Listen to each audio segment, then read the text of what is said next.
പിന്നെ അവിടെ ഒരു നമ്പ്യാർ മാഷുണ്ട്. ആ മാഷ് ഞങ്ങൾ ആമ്പിള്ളേരെല്ലാം വിളിച്ചിരുത്തി സംസ്കൃതം പഠിപ്പിക്കും.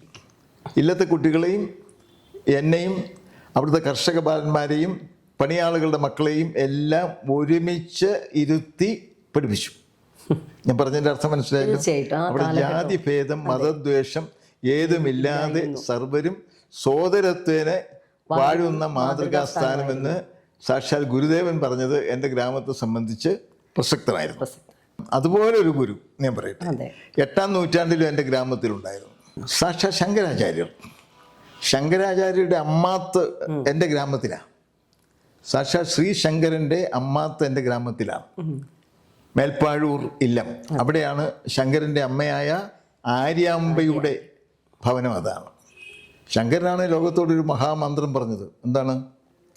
നമ്മളെല്ലാ ഹൃദയത്തിലുണ്ട് അദ്വൈതം. അദ്വൈതം എന്ന് പറയുകയാണ്. എന്താ അദ്വൈതം? രണ്ടല്ല പിന്നെന്താണ്? ഒന്നാണ്. എല്ലാവരും ഒന്നാണ്. നിറം എന്തായാലും, വേഷം എന്തായാലും, അല്ലെങ്കിൽ ആചാരക്രമങ്ങൾ എന്തു തന്നെയായാലും, ഭക്ഷണ രീതികൾ എങ്ങനെയായാലും എല്ലാവരും ഒന്നാണ്.